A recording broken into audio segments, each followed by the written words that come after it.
بسم الله الرحمن الرحيم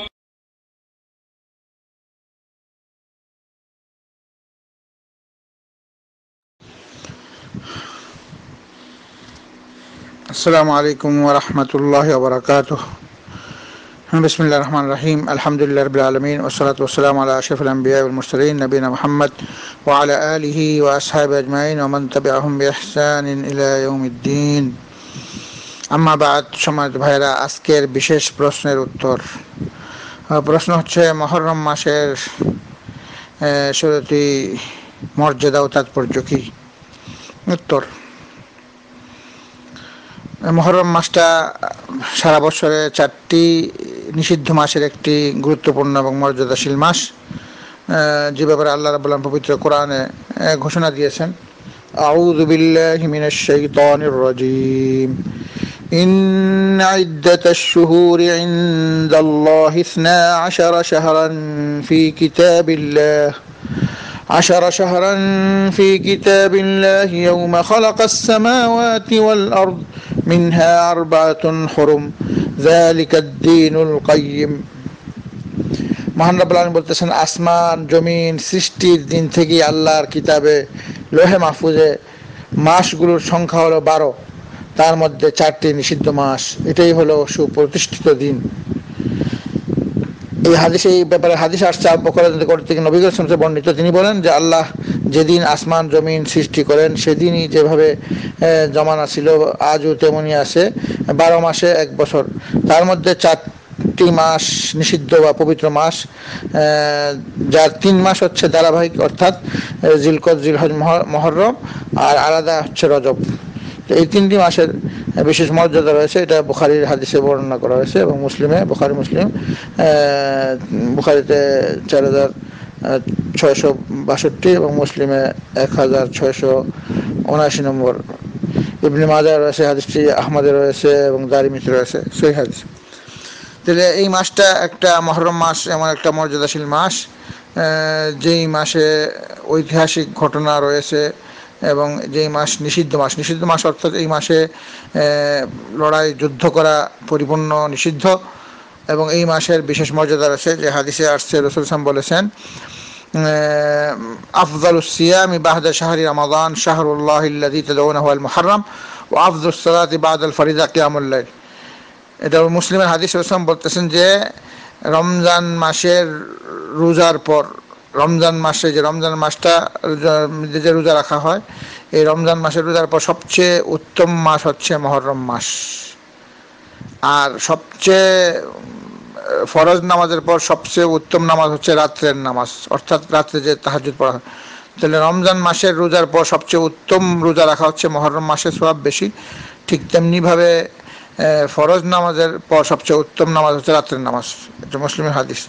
তো এই রমজান মাস যেরকম একটা শ্রেষ্ঠ মাস, ঠিক তেমনিভাবে মুহররম মাসটাও রমজান মাসের পরেই তার দ্বিতীয় স্থান শ্রেষ্ঠত্বের দিক দিয়ে। আল্লাহ রাব্বুল আলামিন এই মুহররম মাস দিয়ে বৎসর শুরু করেছেন, এই মাসকে নিষিদ্ধ মাস হিসাবে ঘোষণা করেছেন এবং রমজান মাসের পরেই মুহররম মাসের শ্রেষ্ঠত্ব দিয়েছেন। তো এই মাসে যে সমস্ত কাজ করণীয় হাদিস দ্বারা প্রমাণিত, সেটা হচ্ছে আমরা এই মাসটাকে কিভাবে দেখব শরীয়তের দৃষ্টিতে। 1 নম্বর হচ্ছে এটা নিষিদ্ধ মাস, মর্যাদাশীল মাস। এটা আমাদের আকীদা রাখতে হবে যে এই মাসটা একটা মর্যাদা সম্পন্ন এবং মর্যাদাশীল মাস, গুরুত্বপূর্ণ মাস, নিষিদ্ধ মাস। তো এই বিশ্বাস আকীদা আমাদের রাখতে হবে। 2 নম্বর হচ্ছে এই মাসের যে 10 তারিখ আছে আশুরার দিন, এটাকে আশুরার তারিখ বলা হয়। এই তারিখে আল্লাহ রাব্বুল আলামিন মূসা আলাইহিস সালাম এবং তার যে জাতিকে তাওহীদের বরকতে বৃহৎ অনেক বড় মর্যাদা দিয়েছেন, বিজয় দিয়েছিলেন। আর এই মাসের 10 তারিখেই ফেরাউন এবং তার জাতিকে শিরকের জন্য ধ্বংস করেছেন। তো এই জন্য ইহুদিরা তারা রোজা রাখতো আল্লাহর শুকরিয়া আদায় করার জন্য। যখন রাসূলুল্লাহ সাল্লাল্লাহু আলাইহি ওয়াসাল্লাম মদিনায় আসলেন, রাসূলুল্লাহ দেখলেন ইহুদিরা রোজা রাখতেছে, তাদেরকে জিজ্ঞাসা করলেন। তখন তারা বলল যে এই দিনটা আমাদের অনেক বড় দিন, কারণ এই দিনে আল্লাহ রাব্বুল আলামিন আমাদেরকে, আমাদের নবীকে ফেরাউনের কবল থেকে রক্ষা করেন এবং বিজয় দেন।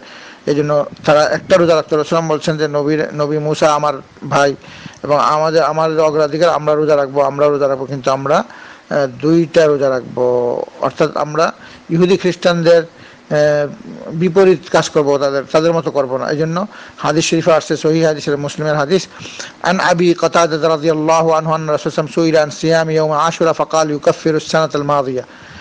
রাসূলুল্লাহকে প্রশ্ন করা হলো যে এই আশুরার রোজার ব্যাপারে, তখন রাসূল বললেন যে এটা গত এক বছরের কাফফারা, গুনার কাফফারা। তাহলে অত্যন্ত গুরুত্বপূর্ণ। কিন্তু এই রোজাটা রাখার নিয়ম হচ্ছে যে আমরা যে ফজিলতপূর্ণ আমরা যে কাজটা, দ্বিতীয় কাজ করবো, সেটা হচ্ছে এই মুহররম মাসে 10, 11 এবং 9, 10 দুটি রোজা রাখা এবং দুইটা রোজা। ইহুদিরা একটা রোজা রাখে, কিন্তু মুসলমানদের জন্য রাসূলুল্লাহ সাল্লাল্লাহু আলাইহি ওয়াসাল্লাম যে বিধান দিয়েছেন দুটা রোজা রাখা, অর্থাৎ মূল রোজাটা হচ্ছে আশুরার রোজা অর্থাৎ 10 তারিখ, কিন্তু তার আগে পিছে একটা রোজা রাখা হয় 10, 11 অথবা 9, 10 এইভাবে রোজা রাখা। এবং এই রোজা রাখার আমরা ফজিলত বর্ণনা করলাম। রাসূলুল্লাহ বলেছেন গত এক বছরের রোজার কাফারা। তাহলে এই কাজটা আমাদের করতে হবে।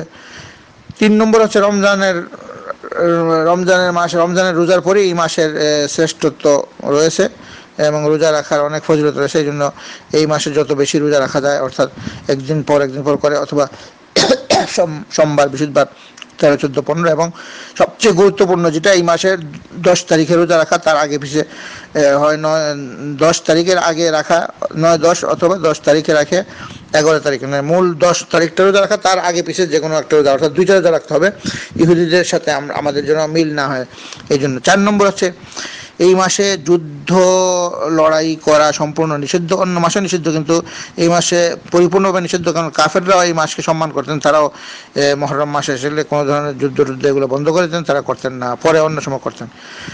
কিন্তু এখন বর্তমান দুঃখের বিষয়, মুসলমানরা এই যে এই মর্যাদার মাসটার ব্যাপারে তাদের অনেকের ধারণাই নেই, জ্ঞান নাই, এবং সারা বিশ্বে বর্তমানে মারামারি কাটাকাটি চলতেছে।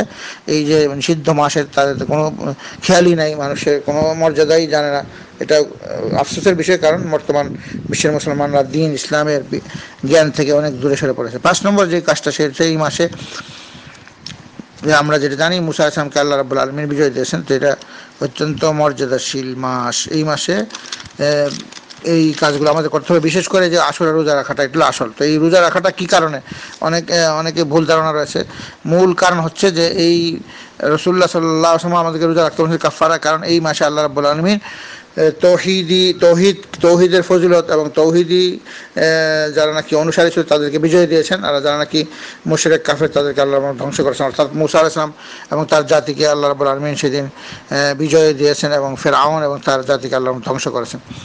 কিন্তু দুঃখের বিষয় যে এই মাসে অনেক প্রচলিত বেদাত রয়েছে সামাজিকভাবে যারা কাজ করে, সেটা আমরা উল্লেখ করব। প্রায় 10টা, অনেকগুলো রয়েছে, কিন্তু বিশেষভাবে 10 ধরনের প্রচলিত বেদাত রয়েছে, যে কর্মকণ্ডল শরীয়তের পরিপন্থী কাজ যেগুলো করা একবারেই জায়েজ নাই। এটা আমাদের জানতে হবে, অনেকে জানে না। 1 নম্বর, অনেকে এই মাসে বিয়ে করা যাবে না বিশ্বাস করে, অর্থাৎ এই মাসে মুহররম মাস, এই মাসে বিয়ে করা যাবে না, এমন বিয়ে শাদী তারা করে না অন্য মাসে। কিন্তু এই ধরনের কোনো বিধান নাই দিন ইসলামে যে এই মাসে বিয়ে করা যাবে না। বিয়ে এই মাসে 100 বার করতে পারবে, কিন্তু যদি নিষেধ আসতো তাহলে কিন্তু তারা ওই তাদের প্রচলিত শিয়াদের থেকে যে বিভিন্ন ধরনের বিশ্বাস আকীদা এসেছে সেটার উপর নির্ভর করে এটা প্রচলন হয়ে গেছে। এটা বেদাতি আকীদা যে এই মাসে বিয়ে করা যাবে না। 2 নম্বর হচ্ছে আশুরার রাত্রে পুরা রাত্রে জেগে থেকে ইবাদতবন্দি করা, আশুরার নামাজ, আশুরার জিকির, এই ধরনের অনেক শিয়াদের থেকে প্রচলিত বেদাত আসছে, যেগুলো এখন বর্তমান মুসলমান সমাজে তারা করতেছে। অর্থাৎ আশুরার রাত্রে পুরা রাত্রটা জেগে থাকা লাইলাতুল কদরের মতো, আর পুরা রাত্রে ইবাদতবন্দি করা, এটা বেদাত। কারণ এই রাত্রের নির্দিষ্ট ইবাদতবন্দি করার জন্য কোরআন হাদিসে যে কোনো ধরনের তথ্য আসে নাই, আর যেটা কোরআন হাদিসে নেই সেই কাজটা করার নামে বেদাত এবং সেটা বর্জনীয়। 3 নম্বর, আশুরার নির্দিষ্ট নামাজ পড়া, আশুরাকে লক্ষ্য করে নির্দিষ্ট নামাজ, এটা বেদাত। 4 নম্বর হচ্ছে এই দিনে ঘরের মধ্যে ঘরে ধূপ বাজানো, ধূপ জ্বালানো, ওই যে ধূপ জ্বালায় সারা ঘরে খুব সুগন্ধি লাগানো এবং ঘরকে সাজানো, এটা অনেকে করে থাকে। 5 নম্বর, নতুন কাপড় পরে একদম সাজগোজ করা। 6 নম্বর, শরবত এবং ভালো খাবার খাওয়া এবং বিতরণ করা। এবং 7 নম্বরে অনেকে এই মনে করে রোজা রাখে যে ইমাম হুসেনের শহীদ হওয়ার জন্য রোজা রাখে, মনে করে যে আসলে রোজাটা এই কারণেই রাখা হচ্ছে যে এই দিনের কারবালায় ইমাম হোসেনকে শহীদ করা হয়েছে, এটাই আশুরার রোজা। সবাই মনে করে যে এই মূল আশুরার রোজার কারণটা হচ্ছে মূল, এটা ভুল, একদম পরিপূর্ণ ধারণা ভুল। কারণ ইমাম হোসেন রাদিয়াল্লাহু আনহু উনি তো শহীদ হয়েছেন রাসূলুল্লাহ মারা যাওয়ার 60 বছর পর। 60 বছর পর 60 হিজরিতে মুহররমের 10 তারিখে ওনাকে শহীদ করা হয়েছে। কিন্তু রাসূলুল্লাহ সাল্লাল্লাহু আলাইহি ওয়াসাল্লাম জীবিত থাকতেই তো এই বিধান দিয়েছেন, আশুরা রোজা রাখার বিধান। তো আশুরা রোজা রাখার বিধান হচ্ছে মূল কারণটা হচ্ছে যে রাসূলুল্লাহ সাল্লাল্লাহু আলাইহি ওয়াসাল্লাম দুনিয়াতে আসার আরও আগে যখন মূসা আলাইহিস সালাম দুনিয়াতে আসছিলেন মিশরে, এবং মিশরে যে ফেরাউন যে নিজেকে রব দাবি করলো, বলল আনা রাব্বুকুমুল আলা, সে তখন মূসা এবং মূসার যে মুসলমান জাতি ছিল, মূসার জাতিকে তারা সেই ফেরাউন অনেক ধরনের নির্যাতন করেছিল এই তাওহীদের কারণে, এই মূসার দ্বীন ইসলামের কারণে। কিন্তু মূসা আলাইহিস সালাম এবং তার জাতি আল্লাহ রাব্বুল আলামিন তাদেরকে অনুগ্রহ করলেন এবং তার এই ফেরাউনের আক্রমণ থেকে আল্লাহ তাদেরকে পরিত্রাণ দিলেন, এবং অবশ্যই আল্লাহ রাব্বুল আলামিন মূসা এবং তার জাতিকে বিজয় দিলেন। আর শিরিক এবং মুশরিক যারা ইসলাম বিরোধী তাদেরকে আল্লাহ ধ্বংস করলেন, অর্থাৎ ফিরআউন এবং তার জাতিকে আল্লাহ সমুদ্রে ডুবাইয়া মারলেন, ধ্বংস করে দিলেন। এই জন্য ইহুদিরা যখন রাসূলুল্লাহ মদিনাতে আসলেন তখন উনি দেখলেন যে তারা রোজা রাখে। রাসূল জিজ্ঞাসা করেন তোমরা কেন রোজা রাখো? তারা বললো যে এই কারণে। মূল কারণটা হচ্ছে মূসা আলাইহিস সালামের আল্লাহকে শুকরিয়া আদায় স্বরূপ মূসা আলাইহিস সালাম তার জাতিরা যে রোজা রেখেছিল শুকরিয়া, এই জন্য আমরাও এই কারণে, কারণ এটা তাওহীদের বিজয় এবং শিরিকের ব্যর্থতা এবং শিরিকের ধ্বংস, এই জন্য শুকরিয়া স্বরূপ আমাদেরকে রোজা রাখার বিধান দেওয়া হয়েছে। রাসূলুল্লাহ সাল্লাল্লাহু আলাইহি ওয়াসাল্লাম রোজা রেখেছিলেন এবং রাসূলুল্লাহ বলেছিলেন যে উনি বলেছিলেন যে ফাইন কান আল আমুল মুকবিল, ফাইন কান আল আমুল মুকবিল ইনশাআল্লাহ সুমনা আল ইয়াউমুত তাসি। উনি 10 তারিখে রোজা রাখেন, কিন্তু বললেন যে আগামী বছর যদি আমি বেঁচে থাকি ইনশাআল্লাহ তাহলে আমি 9-10 রাখবো, 9 তারিখ এবং 10 তারিখে রাখবো। কিন্তু ফালাম ইয়াতি আমিল মুকবিল হাত্তা তাওয়াফা রাসূলুল্লাহ সাল্লাল্লাহু আলাইহি ওয়াসাল্লাম, মুসলিমের হাদিস। কিন্তু সামনের বছর যখন আসলো তখন রাসূলুল্লাহ সাল্লাল্লাহু আলাইহি ওয়াসাল্লাম মারা গেলেন। রাসূলুল্লাহ সাল্লাল্লাহু আলাইহি ওয়াসাল্লাম সামনের বছর আসার আগে মারা গেলেন। তাহলে উনি আর দুনিয়াতে ছিলেন না। তাহলে কিন্তু উনি বলে দিয়েছেন এবং এটার যে সওয়াব সেটা উনি বলে দিয়েছেন। তাহলে এই সমস্ত কর্মকাণ্ডগুলো বেদাতি কর্মকাণ্ড। 8 নম্বর হচ্ছে শিয়াদের তাজিয়া বা মাতম করা। তারা এই 10 তারিখে কী করে, তারা বিশাল বড় মিছিল বের করে, সেখানে কালো কাপড় তারা পরে এবং তারা ওই অনেক বড় কি সাজায়, ঘোড়া এবং বিভিন্ন ধরনের তারা কবর সাজায়, এগুলো নিয়ে তারা রাস্তার মধ্যে নামে এবং হাই হোসেন বলে চিল্লায়, মিছিল করে, ছুরি দিয়ে শরীর কাটে এবং রক্ত ঝরায়। তো এগুলো সমস্ত কর্মকাণ্ড ইসলামের পরিপন্থী কাজ, এগুলা ইসলামের জন্য কোনো নিয়ম নাই, এগুলো সমস্ত বেদাতি কাজ, যা পথভ্রষ্টতা 1 নম্বর। 9 নম্বর ইমাম হোসেন হত্যার ঘটনা বর্ণনা করা এবং কান্নাকাটি করা এবং শোক প্রকাশ করা। সবাই একত্রিত হইয়া ইমাম হোসেনকে কীভাবে হত্যা, অথচ তারাই করছে, শিয়ারাই ইরাকের মধ্যে কারবালার মধ্যে যারা ছিল, কোনো ওই সময় মুসলমান কেউ ছিল না ওইখানে, এবং অন্য দেশের কোনো লোকই ছিল না, না ইন্ডিয়ার লোক ছিল, না ভারতবর্ষের লোক ছিল, না পাকিস্তানের লোক ছিল, না মিশরের লোক ছিল, না মদিনার লোক ছিল, না মক্কার লোক ছিল। সেখানে শুধুমাত্র ইরাকের কারবালার যে স্থানীয় লোকরা তারাই ছিল এবং তারাই ইমাম হোসেনকে হত্যা করেছে। এবং তারাই এখন বর্তমান যুগে যারা শিয়া নিজেদেরকে দাবি করে এবং তারা বলে যে তারা আহলে বাইত রাসূলের পরিবার পরিজনকে তারা অনেক ভালোবাসে, তারাই হত্যা করেছে এবং তারাই হত্যা করে এখন তাদের সেই হত্যার যে তারা যে ভুল কাজটা করেছে সেটার পাশ্চাত্য তারাই করতেছে।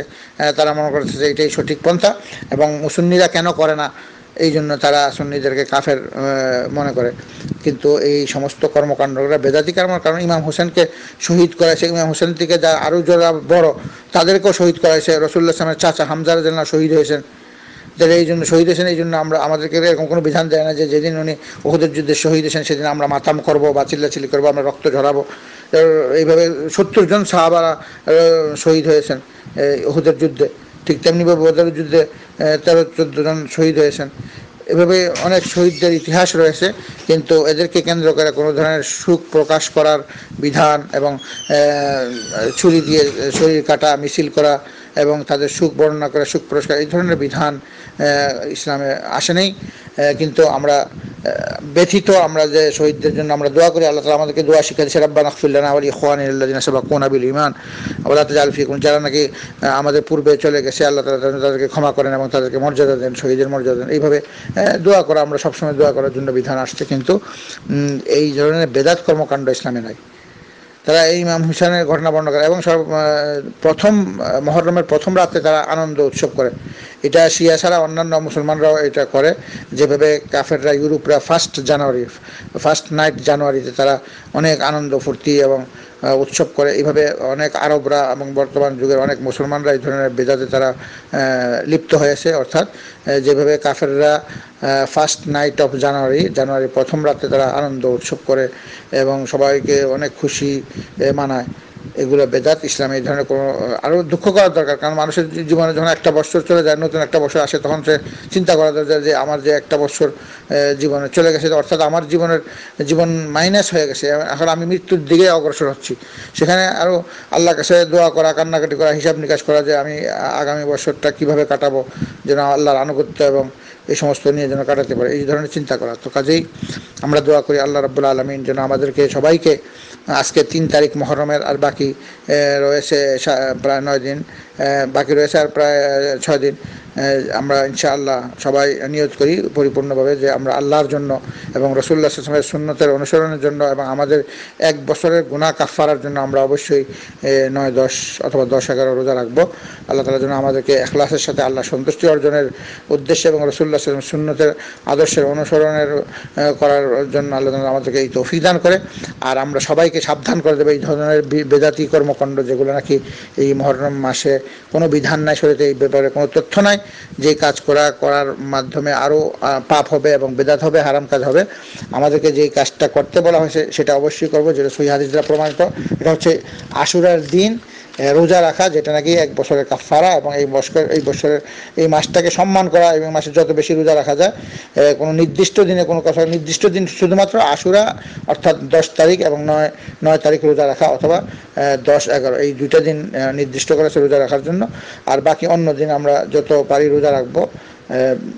কিন্তু এই বিশেষ যে কাজগুলো আমাদের বর্তমান সমাজে প্রচলিত বেদাত কাজ, এগুলো যেন আমরা না করি এবং সবাইকে সাবধান করে। আল্লাহ রাব্বুল আলামিন আমাদের সবাইকে জীবনের সর্বক্ষেত্রে যে সমস্ত কোরআন ও হাদিস অনুযায়ী রাসূল সাল্লাল্লাহু আলাইহি ওয়াসাল্লামের আদর্শ আমাদের কাছে রয়েছে সেটাই যেন আমরা করতে পারি। আর যে সমস্ত আদর্শ আমাদের কাছে আসে নাই, সেই ধরনের নতুন বেদাত কর্মকাণ্ড থেকে যেন আল্লাহ রাব্বুল আলামিন আমাদেরকে দূরে রাখেন এবং সেই কাজ থেকে যেন আমরা দূরে থাকি। আল্লাহ তাআলা আমাদের যেন এই তৌফিক দান করেন। সাল্লাল্লাহু আলা নবিয়িনা মুহাম্মদ ওয়া আলা আলিহি ওয়া আসহাবিহি আজমাইন বিরহমাতিকা ইয়া আরহামার রাহিমিন।